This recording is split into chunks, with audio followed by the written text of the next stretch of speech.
What if a single decision made in the Oval Office could ignite a firestorm that sweeps across continents, reshaping the lives of millions? This is not a hypothetical scenario. It is the reality the world faces right now as the President of the United States weighs the response to a dramatic escalation between Israel and Iran. Never before in recent decades has the international order teetered quite so precariously on the edge of chaos. One miscalculation could unravel decades of diplomacy, crash global markets, and redraw the very map of alliances that underpin our modern world. To truly grasp the gravity of this moment, we need to journey back in time. The relationship between Israel and Iran was not always defined by animosity and suspicion. In the decades leading up to the Iranian Revolution of 1979, the two nations found themselves as unlikely partners, bound by shared strategic interests and a mutual desire to counterbalance regional competitors. Iranian oil flowed to Israel, Israeli engineers helped modernize Iranian agriculture, and intelligence agencies quietly exchanged information. But everything changed seemingly overnight when the Ayatollahs swept into power, toppling the Shah and ushering in an era of theocratic rule. The revolution transformed Iran's foreign policy. Anti-Western rhetoric replaced cautious cooperation. Iran began to see itself as the champion of the oppressed across the Middle East, vowing to export its revolutionary ideals. Israel, once an ally, was recast as a sworn enemy. The region's already complex web of alliances and enmities grew even more tangled. Within just a few years, Iran's pursuit of nuclear technology and its support for militant proxy groups like Hezbollah and Hamas turned simmering tensions into open hostility. The rivalry, once defined by diplomatic friction and ideological jousting, escalated into a dangerous contest of covert sabotage, assassinations, and eventually, direct strikes. Let's fast forward to the present day. The last week has witnessed a terrifying escalation. According to multiple international agencies, at least 24 people have lost their lives in Israel as a result of Iranian missile attacks, with hundreds more injured, many with life-altering wounds. In Iran, state media reports that nearly 600 people have been killed, with over 1,300 more wounded in Israeli assaults that have targeted both military and civilian infrastructure. The conflict is now well into its second week, and both sides have shown no inclination to de-escalate. Each strike is met with a counterstrike, each act of aggression answered with equal or greater force. But this is not merely a regional conflict. Its shockwaves radiate far beyond the borders of Israel and Iran. In a move reminiscent of Cold War brinkmanship, Israeli missiles struck deep into the heart of Tehran, targeting the Iranian communication ministry. The fallout was immediate. Internet access across large swaths of Iran was temporarily disabled, underscoring the vulnerability of even the most basic infrastructure in the digital age. Meanwhile, in Tel Aviv, air raid sirens wailed as Iran retaliated, launching a volley of missiles that sent residents scrambling for shelter. In a twist that highlights the truly global stakes, a missile fired by Iran narrowly missed the Lithuanian embassy in Tel Aviv, almost triggering a diplomatic crisis with a member of the European Union. Amid this spiraling violence, the United States has been forced into action. American citizens are being evacuated from the region, with reports of convoys moving under military escort to safer zones. The United Nations, always struggling to find consensus among its members, has issued urgent calls for restraint. The Secretary General, Antonio Guterres, has warned that the risk of wider war has never been greater, and that the world stands at a crossroads. Russia, a key player in the region, has also spoken out. Its foreign ministry has questioned, in stark terms, the wisdom of any attacks on Iranian nuclear facilities, warning that such a move could trigger uncontrollable consequences. At the center of this maelstrom stands President Donald Trump. In a series of press briefings and social media posts, he has projected an air of confidence, insisting, "I have a plan for everything. Anything could happen." Yet seasoned observers detect a note of uncertainty beneath the bravado. Trump has repeatedly declined to state whether he will authorize a direct military strike against Iran, even as he reveals that he is holding round-the-clock meetings in the Situation Room. He has openly expressed regret that Iran did not accept what he describes as a great deal during earlier negotiations, lamenting, "They should have made the deal. I had a great deal for them." Trump claims that Iran now wants to reopen talks and come to the White House, but he remains non-committal about the prospects for renewed diplomacy, hinting that any decision might be made at the very last second. The uncertainty is palpable, not just in Washington, but in capitals across the globe. Within the Beltway, there is heated debate among policymakers, military leaders, and intelligence officials. Some, like Gregory Brew of the Eurasia Group, believe that a United States strike on Iran's nuclear facilities, particularly the fortified Fordow site, is increasingly likely. Brew argues that such an attack could cripple Iran's nuclear ambitions, at least temporarily, but would almost certainly provoke a furious backlash, not just from Iran, but potentially from its allies and proxies throughout the region. Others, like Bainam Ben Taleblu from the Foundation for Defense of Democracies, warn that Iran's willingness to directly target Israeli cities crosses a dangerous threshold, making any return to diplomacy all but impossible in the short term. Even within Israel, opinion is divided. Daniel Byman of Georgetown University notes that the current Israeli leadership appears willing to defy American guidance, prioritizing what it sees as existential security concerns over alliance management. At the same time, political analysts like Ori Goldberg argue that the Israeli public, traumatized by years of conflict and periodic rocket attacks, will likely rally behind the government for as long as necessary. Defense Minister Israel Katz has doubled down, vowing to continue striking what he calls the symbols of the Ayatollah regime.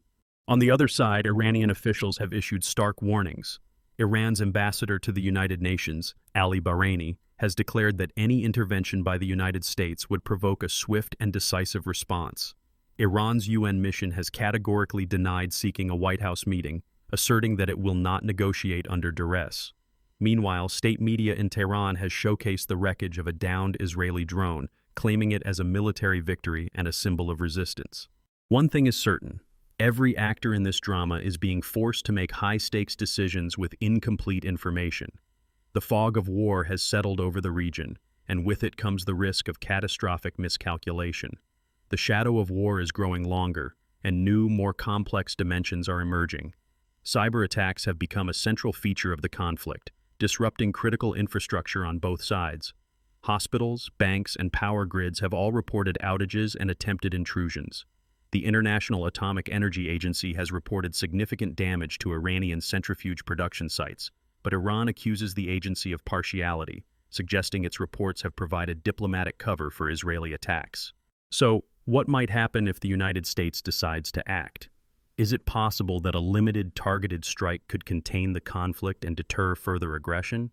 Or is it more likely that such an action would trigger a chain reaction, a cascade of retaliation and counter-retaliation that draws in other nations, cripples global energy supplies, and sends shockwaves through financial markets? Let's consider the possible scenarios. In the most dramatic scenario, the United States launches airstrikes against Iran's nuclear facilities, perhaps focusing on heavily fortified sites like Fordow and Natanz. Iran, already on high alert, responds by unleashing a barrage of missiles at Israeli and American bases across the Middle East. Proxy groups, from Hezbollah in Lebanon to militias in Iraq and Yemen, are activated, opening new fronts in the conflict. Oil prices skyrocket as shipping lanes in the Persian Gulf become war zones. In a matter of days, the global economy is thrown into turmoil. The last time oil prices spiked due to Middle Eastern conflict, during the oil crises of the 1970s, countries around the world faced runaway inflation, shortages at the pump, and economic stagnation that lasted for years. But there is another, more insidious scenario. If the United States chooses restraint, opting instead for covert operations or cyber sabotage, the conflict could settle into a prolonged shadow war. In this scenario, the battlefield is not limited to deserts and cities. It extends into cyberspace, where anonymous hackers wage a relentless campaign against critical infrastructure. Banks are targeted, causing financial chaos. Power grids flicker and go dark without warning. Hospitals find their systems compromised, putting lives at risk. The line between peace and war becomes blurred. Civilians live in a state of constant anxiety, never knowing when the next digital attack might come.